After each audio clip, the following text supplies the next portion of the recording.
সোহেল ভাইকে কুড়িগ্রাম 2 আসনে আমরা এমপি হিসেবে দেখতে চাই এবং আপনারা সকলে তার জন্য কাজ করবেন। আজকে আপনাদের সামনে মহামূল্যবান বক্তব্য রাখবেন আপনাদের সকলের প্রিয় জননেতা জনাব সোহেল সোহেল ভাই।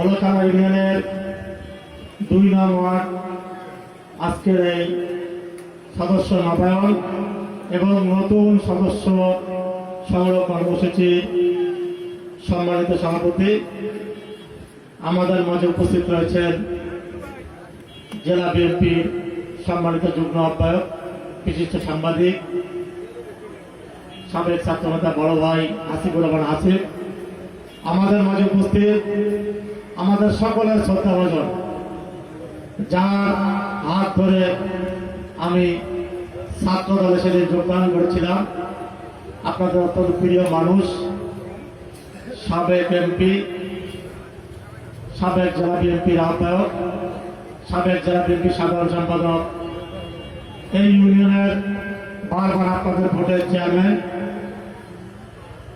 জনাব ওমর ফারুক, আমাদের মাঝে উপস্থিত রয়েছেন সদর উপজেলা বিএনপির সংগ্রামী আহ্বায়ক, বেলগাছা ইউনিয়নের জনগণের ভোটে যিনি বারবার চেয়ারম্যান নির্বাচিত হয়েছেন, আমাদের আপনাদের সকলের প্রিয় মানুষ, আমার বন্ধুবর আলহাজ মাহবুবুর রহমান, আমাদের মাঝে উপস্থিত রয়েছেন সদর উপজেলা বিএনপির সংগ্রামী সদস্য সচিব, সাবেক যুবদল নেতা, স্বেচ্ছাসেবক দল নেতা, আমার ছেলের ছোট ভাই আবু হালিম বিপ্লব, আমাদের মাঝে উপস্থিত অলকানা ইউনিয়ন বিএনপির আহ্বায়ক রফিকুল ইসলাম, সদস্য সচিব নুর ইসলাম সহ অলকানা ইউনিয়ন বিএনপির সকল পদে সম্মানিত নেতৃবৃন্দ, জেলা সদর উপজেলা বিএনপির সকল পদে সম্মানিত নেতৃবৃন্দ, জেলা থেকে আগত অঙ্গ সহযোগী দলের নেতৃবৃন্দ, সম্মানিত মুরব্বীগণ, সম্মানিত যুবক ভাইয়েরা, ছাত্র ভাইয়েরা, সম্মানিত এলাকাবাসী, আসসালামু আলাইকুম ওয়া রাহমাতুল্লাহি ওয়া বারাকাতুহু। হিন্দু ভাইদের প্রতি হলো আদাব। আজকে মহান রব্বুল আলামিন আমাদের সবাইকে সুস্থ শরীরে এখানে আজকের এই কর্মসূচি পালন করার তৌফিক দান করলেন। এই জন্য আমরা সবাই মহান রব্বুল আলামিনের দরবারে অগণিত শুকর আদায় শুকর আলহামদুলিল্লাহ। এবং আমরা আজকে যে সুন্দর পরিবেশে, এত মুক্ত পরিবেশে, মুক্ত হাওয়ায়, খোলা আকাশের নিচে শান্তিপ্রিয় ভাবে আজকে যে আমরা মিটিং করতে পারছি, 5 তারিখের আগে কি সম্ভব ছিল? ছিল না। এই জন্য আবারও মহান রব্বুল আলামিনের কাছে আমরা আবারও শুকর আদায় করছি, শুকর আলহামদুলিল্লাহ। আপনারা অনেকক্ষণ ধরে কষ্ট করে আমাদের আজকের এই বিএনপি আজকের এই সভা এবং সদস্য সংগ্রহ অভিযান কর্মসূচি আপনারা শুনছেন, অনেক কষ্ট করে, এখানে অনেক মুরব্বীরা রয়েছেন, আপনারা অনেকক্ষণ থেকে কষ্ট করছেন। এই জন্য আমি আবারও আমার পক্ষ থেকে আপনাদেরকে ধন্যবাদ, কৃতজ্ঞতা প্রকাশ করছি। আপনারা জানেন, যেটা আসিফ ভাই বলেছিল, অলকানা ইউনিয়ন বিএনপির অলকানার জনগণের প্রতি আমরা কৃতজ্ঞ। আপনাদের ঋণ আমরা কোনোদিনও শোধ করতে পারবো না।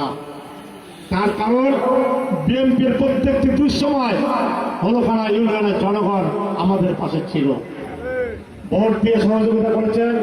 আন্দোলন সংগ্রামে শহর থেকে, এখান থেকে শহরে গিয়ে আপনারা মিছিল করে বিএনপিকে আপনি আপনার পক্ষে আপনার ছিলেন। আপনাদের ঋণ আমরা কোনোদিনও ভুলতে পারবো না। আপনারা জানেন বিএনপি কি? জনগণের দল। এই দলের প্রতিষ্ঠাতা শহীদ রাষ্ট্রপতি জিয়াউর রহমান আপনারা সকলে জানেন, তিনি স্বাধীনতা যুদ্ধে স্বাধীনতার ঘোষণা দিয়েছিলেন। তিনি যেদিন স্বাধীনতার ঘোষণা দিয়েছিলেন, তিনি কিন্তু সেদিন জানতেন না বাংলাদেশ স্বাধীন হবে কি হবে না। তিনি বাংলাদেশের মানুষের কথা চিন্তা করে, বাংলাদেশের জনগণের কথা চিন্তা করে, নিজের স্ত্রী সন্তানের কথা চিন্তা করেননি। নিজের জীবনের ঝুঁকি নিয়ে সেদিন বাংলাদেশের স্বাধীনতার ঘোষণা দিয়েছিলেন। আমরা সেই নেতার প্রতিষ্ঠিত দল বিএনপির রাজনীতি করি। বিএনপি জনগণের দল। আপনারা জানেন বিগত 16টি বৎসর বাংলাদেশের বিএনপি যে আন্দোলন সংগ্রাম করেছে, আমরা আন্দোলন সংগ্রামে কি বলেছি? আমরা বলেছি আমরা ক্ষমতা যাওয়ার জন্য আন্দোলন সংগ্রাম করছি না। আপনাকে 16 বৎসর কোন ভোট দিতে পেরেছেন? আপনাদের পছন্দের প্রার্থীকে ভোট দিতে পেরেছেন? পারেননি। স্বাধীনভাবে কোনো কথা বলতে পেরেছেন? পারেননি। আমরা বলেছিলাম বাংলাদেশের মানুষের ভোটের আমানত ফেরত দিতে হবে, বাংলাদেশের মানুষের স্বাধীনভাবে তারা যেন কথা বলতে পারে সেই অধিকার ফেরত দিতে হবে, বাংলাদেশের মানুষ যেন সুখে শান্তিতে দুবেলা যেন পেট করে ভাত খেতে পারে, এজন্য সেই নিশ্চয়তা দিতে হবে। দ্রব্যমূল্য ঊর্ধ্বগতি হলে চলবে না, মানুষের ক্রয় ক্ষমতার মধ্যে থাকতে হবে। আমাদের অপরাধ ছিল এটি, বিএনপির অপরাধ ছিল এটি। যার কারণে আপনারা জানেন দেশকে যেরকম খালেদা জিয়া যে বাংলাদেশের প্রত্যেকটি সময় দুঃসময় বাংলাদেশের মানুষের পাশে দাঁড়িয়ে আন্দোলন সংগ্রামের নেতৃত্ব দিয়েছিলেন, সেদিন দেশকে যেরকম খালেদা জিয়াকে প্রস্তাব দেওয়া হয়েছিল ফখরুদ্দিন মঈনুদ্দিন আপনি বিদেশের মাটিতে চলে যান, আপনি 2 সন্তানকে নিয়ে চলে যান, আপনার কোনো ক্ষতি আমরা করবো না। এবং এই প্রস্তাব আরেকজন নেত্রী শেখ হাসিনাকে সেদিন দিয়েছিল। আওয়ামী লীগের নেত্রী সেই প্রস্তাবে রাজি হয়ে বিদেশের মাটিতে চলে গেলেন, খালেদা জিয়া সেই প্রস্তাবে রাজি হননি। তিনি বলেছিলেন বাংলাদেশের আমি 2টি সন্তান নয়, বাংলাদেশের কোটি কোটি সন্তানকে রেখে আমি বাংলাদেশ থেকে বিদেশের মাটিতে যাব না। এই কারণে তার 2 সন্তানের উপর নির্যাতন চালানো হয়। আমাদের ভারপ্রাপ্ত চেয়ারম্যান জনাব তারেক রহমানকে পঙ্গু করে দেওয়ার জন্য তাকে নির্মমভাবে নির্যাতন করা হয়, আরাফাত রহমান কোকোর উপর নির্যাতন করা হয়, যার কারণে আরাফাত রহমান কোকোর অকাল মৃত্যু হয়েছে। সাথী ভাইরা, আজকে আমাদের অপরাধ ছিল আমরা বাংলাদেশের মানুষের পক্ষে কথা বলেছি, বাংলাদেশের মানুষের পক্ষে কথা বলেছি। অবৈধ প্রেসিডেন্ট হাসিনার প্রস্তাবে আমরা রাজি হয়নি, ওই সরকারের কথায় দেশকে বেগম খালেদা জিয়া রাজি হয়নি বিদায় খালেদা জিয়াকে মিথ্যা মামলা দিয়ে বন্দী করে রাখা হয়েছিল। এই জন্য রেখেছে দেশকে বেগম খালেদা জিয়া যদি বাংলাদেশে থাকে, তিনি যদি বাইরে অবস্থান করে, তাহলে ওই অবৈধ হাসিনা কোনদিন বাংলাদেশের মানুষের ভোটের অধিকার কেড়ে নিতে পারবে না, বাংলাদেশের মানুষের গণতন্ত্র হত্যা করতে পারবে না। এই কারণে খালেদা জিয়াকে মিথ্যা মামলা দিয়ে সেদিন কারাগারে প্রেরণ করেছিল। সাথী ভাইরা, বিএনপির হাজার হাজার নেতা কর্মীরা আন্দোলন করেছে, সংগ্রাম করেছে, তাদেরকে নৃশংসভাবে গুলি করে হত্যা করেছে। আমাদের অনেক বিএনপির বড় বড় নেতাকে বাড়ি থেকে তুলে নিয়ে খুন করা হয়েছে, তাদের লাশ তার স্বজনরা ফেরত পায়নি। আপনারা জানেন যে আমাদের বিএনপি নেতারা একটাই দোষ, বিএনপি বলেছিল আমরা ক্ষমতায় যেতে চাই না, আমরা বাংলাদেশের মানুষের ভোটের অধিকার ফেরত দিতে চাই। এই জন্য বিএনপি আন্দোলন সংগ্রাম করেছে এবং আমাদের নেতাদের নামে মিথ্যা মামলা দিয়ে কারাগারে প্রেরণ করা হয়েছে। সেই সময় স্বজনদের মৃত্যু হলে ডান্ডা বেরি করিয়ে তাদের জানাজায় অংশগ্রহণ করতে হয়েছিল। এমনি হল বিএনপি সবসময় জনগণের পক্ষে কথা বলেছে বিধায় আজকে বিএনপির উপর নির্যাতন করা হয়েছে। আজকে আমরা তাই বলবো, বিএনপি সবসময় জনগণের পক্ষে কথা বলেছে, বিএনপি সবসময় আন্দোলন সংগ্রাম করেছে এবং আপনাদের পাশে ছিল এবং আগামীতে ইনশাআল্লাহ বিএনপি জনগণের পাশে থাকবে। আপনারা জানেন আমাদের দলের ভারপ্রাপ্ত চেয়ারম্যান জনাব তারেক রহমান, তিনি বাংলাদেশের মানুষের নেতৃত্ব দিয়েছিলেন, তিনি সমস্ত বাংলাদেশের মানুষকে নেতৃত্ব দিয়ে বিএনপি নেতা কর্মীদেরকে উজ্জীবিত রেখে সমস্ত গণতান্ত্রিক বিরোধী দলের নেতা কর্মীদের উজ্জীবিত রেখে ঐক্যবদ্ধ করে হাসিনার বিরুদ্ধে আন্দোলন সংগ্রামের নেতৃত্ব দিয়েছে। সাথী ভাইরা,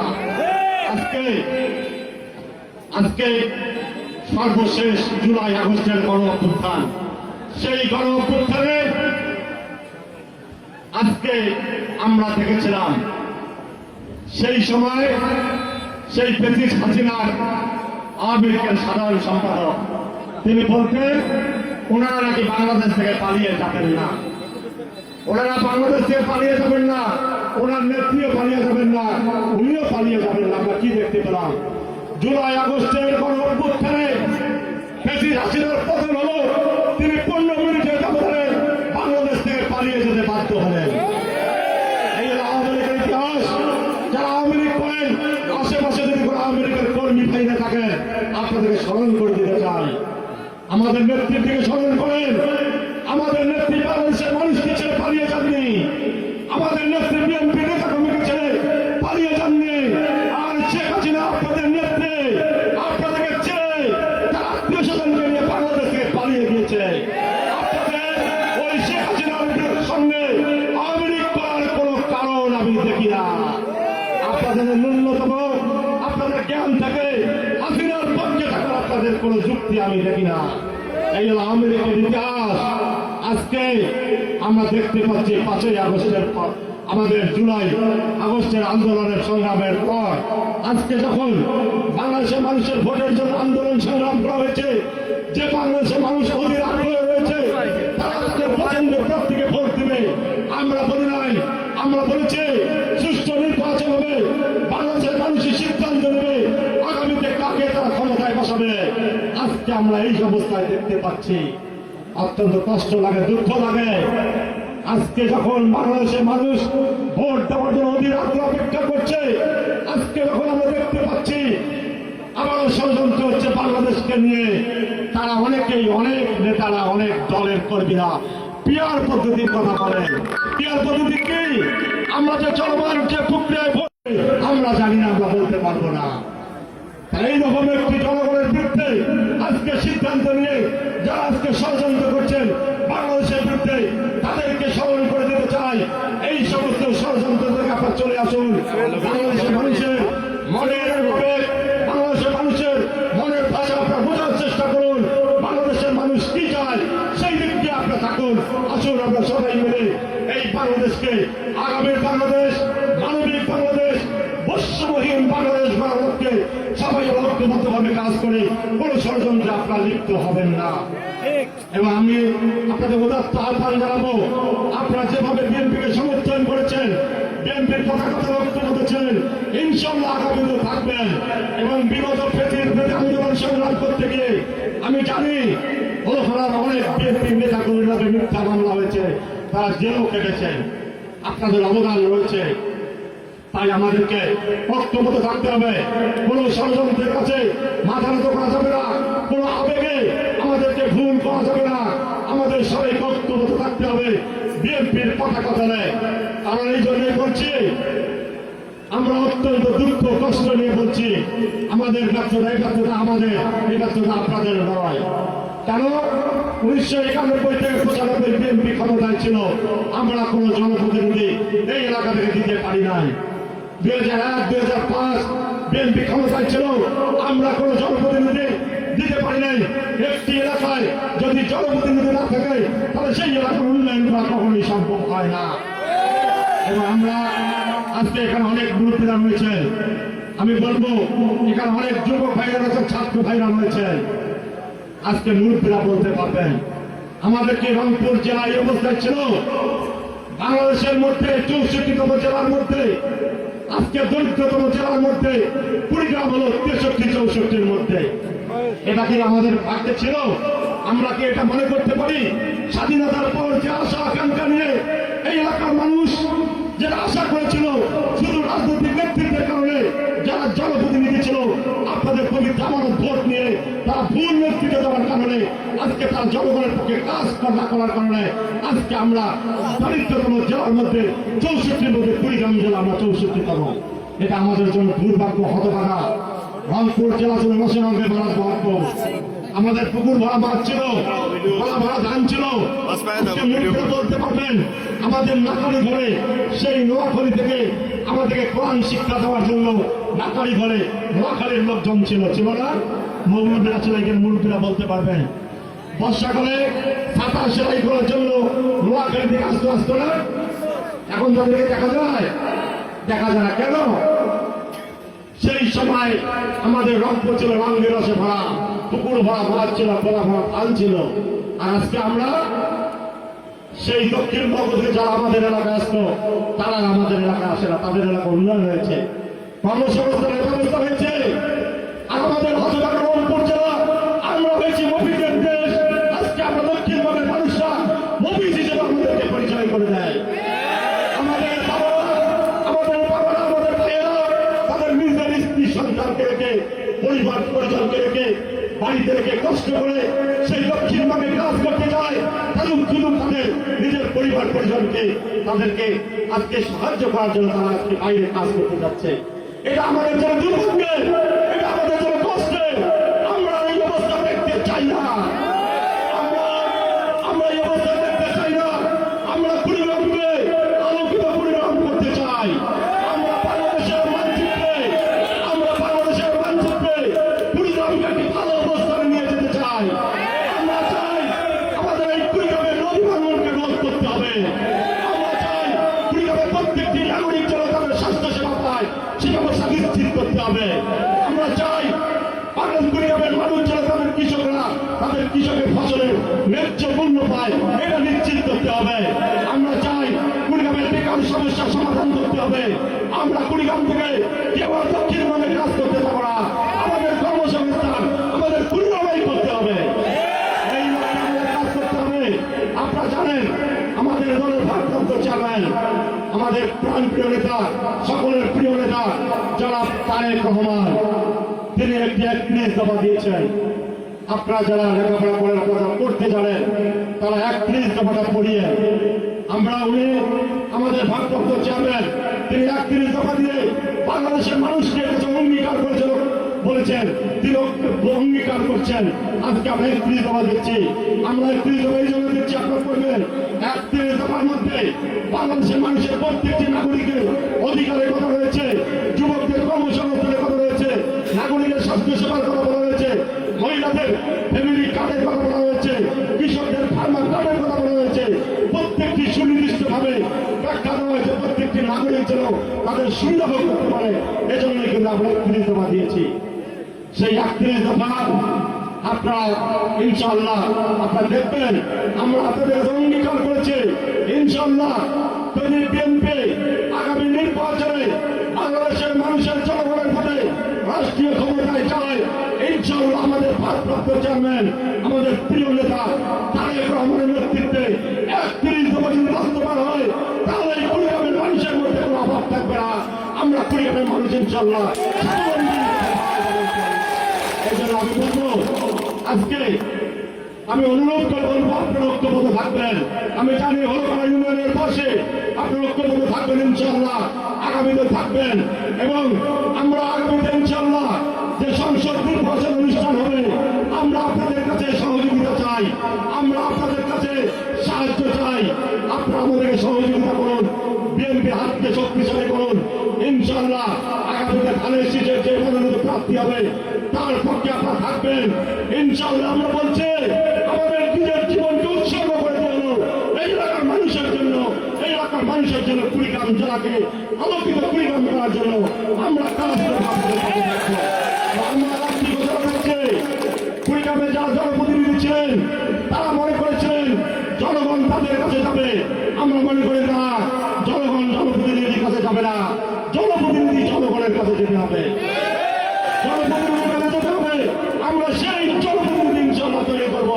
আমরা জনগণের কাছে যাবো, আপনাদের কাছে যাবো, আপনাদের সমস্যার কথা বলবো, সমস্যা ছিল আমরা সমাধান করবো। আমাদের কাছে আপনাদেরকে যেতে হবে না, আমরা ইনশাআল্লাহ আপনার কাছে আসবো। আমরা এটা আপনাদের কাছে ইনশাআল্লাহ আমরা বলছি। আমরা যদি মিথ্যা কথা বলে, আমরা যদি ভুল কথা বলে, তাহলে আমরা আগামীতে আমাদেরকে আপনারা কখনোই গ্রহণ করবেন না। আমাদেরকে আমরা বলছি ইনশাআল্লাহ মানুষ পৃথিবীতে চিরজীবন বেঁচে থাকবে না, মানুষকে মৃত্যুবরণ করতে হবে। আমরা চাই আমাদের মৃত্যুটা হবে মানুষের ভালোবাসার মৃত্যু, আমাদের মৃত্যু হবে আমাদের, আমরা মুসলমান, আমরা চাবো আমাদের মৃত্যু হবে ইমান মৃত্যু। আমরা মানুষের কল্যাণে, কুড়িগ্রামের মানুষের কল্যাণে আমরা এমন কাজ করতে চাই, আমাদের মৃত্যুর পর যেন মানুষ দোয়া করে, দুই চোখ ফেলে দোয়া করে আমাদের আল্লাহর কাছে, আমরা যেন আল্লাহ আমরা সেই দোয়া নিয়ে মরে যেতে চাই। সেইটাই হলো আমাদের কামনা, সেটাই হলো আমাদের উদ্দেশ্য। আমরা আজকে আপনাদের কাছে আবারও দোয়া চাই। আপনারা দোয়া করবেন। এবং আমি বিএনপির প্রত্যেকটি নেতাকর্মীর উদ্দেশ্যে একটি কথা বলতে চাই, আপনারা রাজনীতি করেন মানুষের কল্যাণে, মানুষের ভালোবাসা অর্জন করার জন্য। দুই একজন নেতা বা দুই তিনজন চারজন নেতার কর্মকাণ্ডের কারণে আমাদের বিএনপির জনগণের কাছে ভাবমূর্তি নষ্ট হবে, এটা আমরা সহ্য করবো না। আপনারা মানুষের ভালোবাসা অর্জন করতে হবে। যুবকরা, ছাত্র ভাইরা, মুরব্বীকে সালাম দিতে হবে। 5 ওয়াক্ত নামাজ আমরা যারা মুসলমান, আমাদেরকে 5 ওয়াক্ত নামাজ আদায় করতে হবে এবং মানুষের কাজ করবেন, মানুষের উপকার করতে না পারেন, কারো ক্ষতি করবেন না। ভারপ্রাপ্ত চেয়ারম্যান আমাদের দলের যিনি আমাদেরকে নেতৃত্ব দিচ্ছেন, আমাদের দলের ভারপ্রাপ্ত চেয়ারম্যান কি বক্তব্য দিচ্ছেন? তিনি কি বলছেন? যে মানুষের ভালোবাসা অর্জন করো, মানুষের পাশে দাঁড়াও, মানুষের মন জয় করার চেষ্টা করো। এই কাজটি করবেন। কেউ যদি দলের ভাবমূর্তি নষ্ট করে আপনারা কারো ক্ষতি করার চেষ্টা করেন, কোন জনগণের ক্ষতি করার চেষ্টা করেন, আমরা যদি জানতে পারি তাহলে আপনার বিএনপি করা হবে না। আমরা মানুষের কল্যাণে কাজ করবো। তাই উদাহরণ দেবো, আপনারা অনেক কষ্ট করেছেন বিগত হাসিনার বিরুদ্ধে আন্দোলনে আপনারা ছিলেন। আপনার জনগণের ক্ষতি হবে, বিএনপি তার প্রতি নষ্ট হবে, এমন কোন কর্মকাণ্ডে আপনারা লিপ্ত হবেন না, হবেন না, হবেন না। এবং আজকে একটি সুন্দর অনুষ্ঠান করার জন্য ইউনিয়ন বিএনপি নেতৃবৃন্দ, সদর উপজেলা বিএনপি নেতৃবৃন্দ আপনাদের কষ্ট করে এত সুন্দর একটি অনুষ্ঠান করেছেন। এবং আমার ওমর ভাই, আমার রাজনৈতিক নেতা, যার হাত ধরে আমি রাজনীতিতে এসেছি, তিনি আজকে আমাদের এই প্রোগ্রামে সহযোগিতা করেছেন। তিনি আমাদের পার্টির এই প্রোগ্রামকে সফল করার জন্য সহযোগিতা করেছেন। এবং আজকের যে জনগণ, এখানকার যে জনগণ, এখানকার মুরব্বীরা, ছাত্র যুবক ভাইরা, আপনারা কষ্ট করে আজকে আমার প্রোগ্রামকে আপনারা সফল করেছেন, কষ্ট করে উপস্থিত হয়েছেন। এই জন্য আমি এখনো আমার পক্ষ থেকে, জেলা বিএনপির পক্ষ থেকে প্রাঞ্জল অভিনন্দন, শুভেচ্ছা, কৃতজ্ঞতা জানিয়ে আগামী দিন ইনশাআল্লাহ আপনাদের সাথে আবার দেখা হবে। ডক্টর আমাদের সকলকে জন্য এই অস্থায়ী দুনিয়ায় সুখে শান্তিতে বসবাস করতে বিজ্ঞান করেন, আমাদের সঠিকভাবে থাকার তৌফিক করেন। এই দোয়া করে আমি আমার বক্তব্য এখানে শেষ করছি। ধন্যবাদ সবাইকে। আসসালামু আলাইকুম ওয়া রাহমাতুল্লাহি ওয়া বারাকাতুহু। দেশকে জিন্দাবাদ। বাংলাদেশের মানুষ যার প্রতীক্ষায় রয়েছে, যার অপেক্ষায় রয়েছে, আমাদের প্রাণ প্রিয় নেতা বিএনপির ভারপ্রাপ্ত চেয়ারম্যান তারেক রহমান জিন্দাবাদ, জিন্দাবাদ, জিন্দাবাদ। কমিটিতে নতুন ভাবে তৈরি করা হলো, তাদেরকে আন্তরিক অভিনন্দন জানাই। আগামী 7 দিনের মধ্যে এই 5 জনকে দায়িত্ব দেওয়া হলো। আরো কিছু পদ আছে, সেই পদগুলোর তাকে দিলে আমাদের দলের কার্যক্রম আরো ভালো হবে এবং 101 সদস্য বিশিষ্ট কমিটি তৈরি করে আমাদের এই ইউনিয়ন বিএনপির হাতে জমা প্রদান করবে। এই দায়িত্ব প্রদান তাদেরকে করা হলো এবং আপনাদেরকে সকলকে ধন্যবাদ জানিয়ে আমি আমার কথা শেষ করছি। এবং আমি মনে করি আজকের সভাপতি, আজকের ওই কমিশনের সভাপতি জনাব রফিকুল ইসলাম ওখানে ইউনিয়ন বিএনপির সম্মানিত আহ্বায়ক দুইটি কথা বলে আজকের সভার সমাপ্তি ঘোষণা।